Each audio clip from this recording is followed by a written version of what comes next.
Un coup de poker présidentiel, une campagne éclair, des partis fragmentés, une assemblée bientôt recomposée, de la dissolution surprise au vote crucial donc de dimanche, qui s'est tenu donc hier.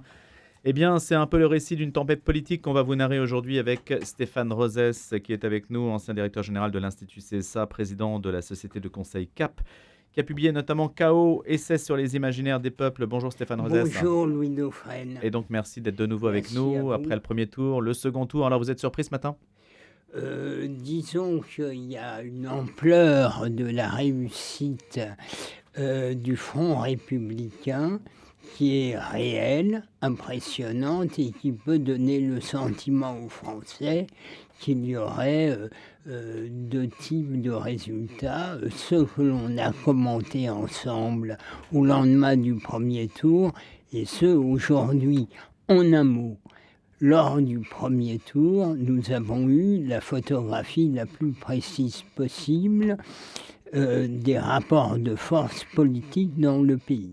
Chacun a pu se présenter en défendant ses orientations.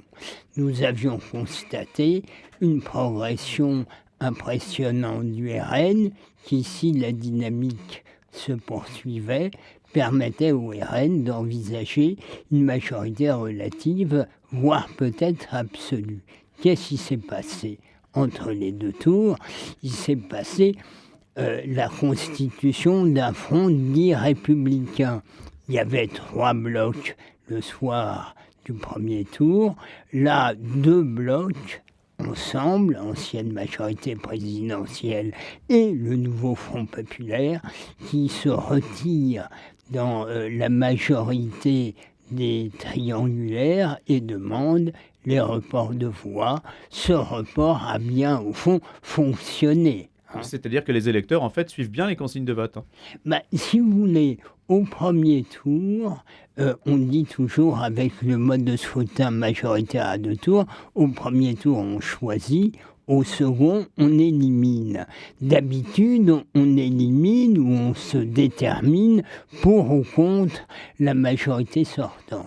Là, pour la première fois de l'histoire, ça s'est déterminé contre des challengers, outsiders, le RN dépeint par le Front républicain comme fasciste et donc faisant courir un danger à la démocratie. Et de ce point de vue-là, c'est ça qui a dominé au fond tout l'entre-deux tours, l'idée massive en France et ailleurs que le RN à Matignon serait un danger pour la démocratie. C'est le référendum en fait anti-RN, c'est ce caractère-là qui en fait fait le côté inédit de ce second tour par rapport à d'autres scrutins. Stéphane Rosès. Absolument, si vous voulez, il y a eu un seul cas d'inversion, premier tour, deuxième tour, non dynamique, c'était très particulier, c'était les législatives de 78, il y avait l'Union de la gauche, en son sein le PC avait compris que plus l'Union de la gauche progressait, plus c'était à son détriment, le PS de Mitterrand l'emportant. Et donc, le PC avait une stratégie volontaire de division de l'Union de la gauche qui fait que Giscard a pu poursuivre sans cohabitation. Là, si vous voulez, c'est un cas inédit dans l'histoire parce que il y a eu un front républicain entre les gouvernants et l'opposition de gauche par rapport au péril qui était réel, s'il n'y avait pas eu les retraits et les appels de report. Alors oui, au fond, ça a marché parce qu'il y fallait 2 conditions.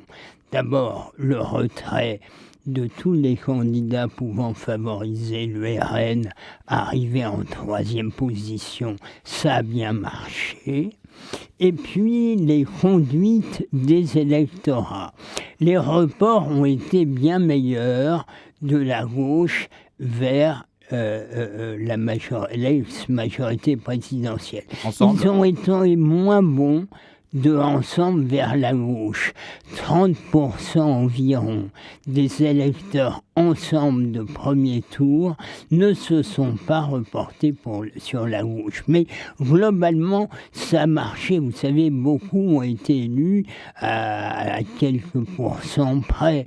Donc, au fond, ça a bien marché parce qu'on a senti, pendant cet entre-deux tours, le RN être beaucoup sur la défensive. Le Front républicain a été aidé par le profil de certains candidats du RN, et puis la thématique des binationaux et du droit du sol. Et ça, donc, ça a été plutôt une erreur de thématique pour le RN de s'être lancé sur la binationalité. Selon vous, Stéphane Rosès, ça a engendré une perte de suffrage? Je dirais les choses ainsi. Je ne qualifie plus depuis un certain temps le RN de formation fasciste, mais de bonapartiste, en disant que Marine Le Pen a opéré une mutation du FN du père néofasciste, raciste et antisémite vers le RN bonapartiste, mais la mutation n'est pas terminée. Il y a deux sujets essentiels, celui de la formation et du profil de ces cadres. Il reste des résidus de l'ancien FN, et puis d'autre part, deux thèmes qui sont en dissonance avec l'imaginaire français projectif universaliste, que sont le droit du sol et les binationaux. Et donc là, ça représente une forme de rupture, en tout cas dans la thématique à laquelle les Français sont chers. Et peut-être donc que cela a coûté des voix au fond, au Rassemblement national. Parce que quand on pense droit du sol, on pense que l'opposé du droit du sol, c'est le droit du sang. Le droit du sang, c'est pas notre tradition, alors que le sujet pour beaucoup des électeurs du RN n'est pas celui-là. C'est intégration, accueil, ou la tradition ancienne républicaine, assimilation. Et donc là, il y a une nécessité de clarification en la matière pour le RN. Il a vasouillé sur deux sujets, hein, ce sont les retraites et puis les binationaux. On peut dire, là, la thématique de campagne a été quelque peu erratique. Disons que les retraites, c'était la campagne de premier tour. Il y a eu un petit moment de flottement, corrigé ensuite par Marine Le Pen et Jordan Bardella sur le fait qu'ils tenaient sur les retraites leur position initiale, nonobstant à l'époque la perspective éventuellement d'alliance. C'était déjà le sujet avec Ciotti. On sait qu'en matière économique et sociale, il y a des points de divergence entre le RN et les LR, même ciotistes. Stéphane Rosès, la France est plutôt de gauche ou plutôt de droite ? On a tendance à dire, mais les Français sont de droite, la majorité est à droite. Moi, je n'ai pas ce sentiment-là. Les choses sont beaucoup plus compliquées. Si on entend par gauche et droite la façon dont ça se structurait après 68 pour faire vivre dans les années 80-90, le clivage gauche-droite est selon moi toujours mis de côté parce que la question sociale n'est pas selon moi pour les Français la question première. Il y a une question plus importante qui est le commun, qui est au fond la symbolique politique, qui est celle de la reprise en main de notre destin. En un mot, derrière la question de la souveraineté nationale. Et quand le commun se dérobe, quand l'État semble ne plus être en cohérence avec la nation, alors c'est le retour des différentes figures bonapartistes. Macron a été un néo-bonapartiste. Il avait un style bonapartiste au service du néolibéralisme. Le RN est une formation bonapartiste bonapartiste traditionnel maintenant, dans la continuité de Boulanger, du RPF, de la 4e, du premier RPR. Voilà la mutation du RN qu'il n'a pas terminée. Donc je ne dirais pas qu'il y a un retour de l'axe gauche-droite, les choses se mélangent. Les Français, dans leur grande majorité, veulent le retour de l'État en tout, en matière régalienne, en matière économique, en matière sociale, en matière de souveraineté nationale. Voilà la ligne de pente qui travaille le pays et explique la progression enrayé au second tour du RN et le fait que nos problèmes de fond ne sont pas réglés. Stéphane Rosès, la France dit non au RN, c'est le titre de La Croix ce matin. Et maintenant, on fait quoi? C'est le titre du Parisien. Le RN en échec, la gauche s'impose à Macron, c'est le titre du Figaro. Cette question, et maintenant, on fait quoi, est évidemment une question en suspens pour tout le monde aujourd'hui. Oui, Louis, pas seulement parce qu'il n'y a pas arithmétiquement de majorité absolue, mais parce que, au fond, on le voit bien dès hier soir, la gauche notamment a essayé de se prévaloir sur le fait qu'elle arrive premier, soit une adhésion à son projet ou programme. Ce n'est pas vraiment le cas. C'est pour partie le cas, mais le nouveau Front populaire n'arriverait pas premier s'il n'avait pas eu le soutien de l'ancienne majorité présidentielle et vice-versa. Donc il y a un jeu un peu de masse où... c'est l'alliance Macron-Mélenchon. Finalement, elle a marché, cette alliance-là, pour vous. Macron, oui, disons Macron nouveau PS, là où vous avez raison par votre remarque, c'est que LFI demeure la première formation au sein du nouveau Front populaire avec 74 députés. Le PS a énormément progressé avec 60, mais si le président appelait la coalition la plus forte et en son sein la formation la plus forte, logiquement, il devrait appeler quelqu'un de LFI. Mais le fera-t-il, selon vous, Stéphane Rosès? C'est toute la question. Est-ce qu'il ira plutôt vers une figure plutôt plus modérée, un Raphaël Glucksmann, par exemple, ou éventuellement la reconduction de Gabriel Attal, ce qui permettrait de dire finalement qu'il ne s'est pas passé grand-chose? Ce serait une erreur de dire qu'il ne s'est pas passé grand-chose. Il s'est passé un désaveu terrible pour le président Macron. Mais pas tant que ça, il arrive deuxième quand même, Stéphane Rosès. Oui, il arrive deuxième, mais pour les raisons que j'ai expliquées, là encore. Son intention, c'était d'arriver premier. Il ne pensait sans doute pas que la gauche serait aussi forte, mais que les alliances lui permettraient d'arriver premier. Mais revenons à la logique institutionnelle. Le problème, c'est que le président doit nommer quelqu'un qui aura la majorité. Potentiellement, il a dit « j'attends que la situation se décante ». Qu'est-ce qu'il veut dire par là?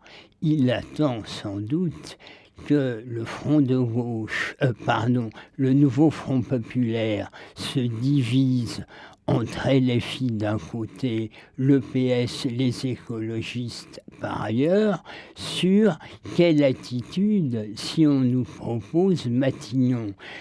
Il pourrait compter éventuellement sur une majorité PS, Europe Écologie Les Verts, ensemble, et une partie des LR. Il y a quelques thèmes comme l'écologie et l'Europe qui pourraient faire un socle. Donc ça, c'est faisable à votre avis? C'est-à-dire, après l'arithmétique aujourd'hui, et finalement Emmanuel Macron évite la déroute. Oui. C'est possible de reconstituer une sorte d'arc républicain à partir du centre qui éloignerait à la fois LFI et puis de nouveau le Rassemblement national. Mais sachant que quand même Jean-Luc Mélenchon a mis une grosse pression hier en disant... que c'est le programme de LFI, c'est le programme du nouveau Front populaire qui doit être appliqué et qu'il attend bien qu'un Premier ministre sorte de ses rangs. C'est pas lui qui décide, ni quelconque dirigeant, ce sont les groupes parlementaires. S'il y avait, vous voyez, il y a 60 députés PS, il y a 150 ensemble. Une majorité, c'est 189. 289. Voilà, 289, pardon. Et effectivement, avec des LR, c'est... Là, ça match, on à peu près. ça peut, donc, il pourrait ainsi prendre une personnalité socialiste modérée, genre Cazeneuve ou Maurice Vallot, ou bref, une personnalité acceptable Ou Glucksmann, pour les etc. LR. Oui, enfin bon, il faut, si vous voulez, là, il y a un principe de réalité. Le principe de réalité, c'est il faut que les députés PS soutiennent. Et donc, ça viendra forcément, à votre avis, il est obligé d'aller chercher dans LFI. Ça paraîtrait plus Non, logique. à mon avis, ce qui est possible en termes de dégagement de majorité, c'est qu'il aille chercher, il tente dans un premier temps une personnalité socialiste modérée. Ça veut dire une rupture entre le PS et LFI. C'est pour ça qu'il attend que les choses se décantent, comme il dit, c'est-à-dire qu'ils se divisent d'eux-mêmes sans sortir du bois, parce que s'il sort du bois, il sait qu'il y a un réflexe contre lui. Donc il préfère que la division vienne de l'intérieur quant à la bonne attitude à adopter par rapport à qui envoyer à Matignon et pour quelle politique. Le PS comme LFI disent « Ah mais on s'est mis d'accord sur un programme, il faut l'appliquer ». Ceux qui ont voté pour eux, non, ils disent oui, pour partie, ils étaient d'accord sur le programme, mais ils ont aussi beaucoup voté contre le RN. Le réalisme voudrait que ce consensus de façade Explose. peu à peu se décante, pour reprendre l'expression du Se décanter, ça veut dire se fissurer, Macron. clairement. Voilà, c'est ça. Stéphane Roisès, est-ce qu'on peut dire qu'en fait, Emmanuel Macron a été un tacticien génial? Il a été beaucoup moqué pour ce coup de poker, cette dissolution brutale, jugée d'absurde. Il y a eu des mots quand même très durs à son endroit. Est-ce que finalement, ce n'était pas génial, d'une part, d'imaginer d'abord que l'extrême droite arrive en tête, et donc agiter ensuite la peur de l'extrême droite? On a la semaine antifasciste assez classique et qui permet de mobiliser en fait la gauche, ce qui s'est passé. Et puis ensuite, d'arriver maintenant en divisant la gauche, en prenant ce qui est respectable et en dissociant ce qui ne l'est pas. Et en reconstituant mécaniquement donc le centre. C'est quand même assez fort. Je vous reconnais là, Louis, ou plus précisément, je reconnais là l'esprit français qui adore analyser les manœuvres machiavéliennes, les subtilités politiques. Tout irait bien si la France n'était pas dans un tel état de décomposition, d'affaissement. On sait dès maintenant qu'à la rentrée, l'Union européenne va nous tacler. Le président Macron, par son initiative, a mis le pays à feu et à sang. L'Assemblée n'est pas plus gouvernable qu'elle n'était avant, c'est même pire. Et donc ça a été inutile pour vous?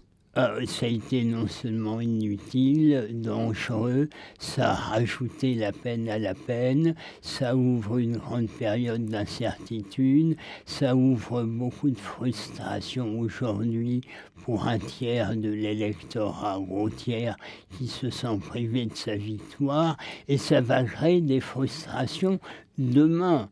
Donc, je suis, comme analyste, soucieux du bon fonctionnement des institutions de la France et attaché à l'intérêt national, très sévère à l'égard du président Macron. Dernière question, Stéphane Roisès, le fait qu'il y ait ce plafond de verre du RN, parce qu'il y a toujours 2 contre 1, est-ce que ça obère complètement même l'hypothèse d'une élection en 2027 ? Ce mécanisme des législatives joue aussi à la présidentielle. La présidentielle sera plus facile pour le RN si d'ici là, il parachève sa mutation à la fois en termes de projet, programme, en cohérence avec l'imaginaire français, formation de ces cadres et monter en compétence dans la capacité de se trouver des alliés au-delà du RN.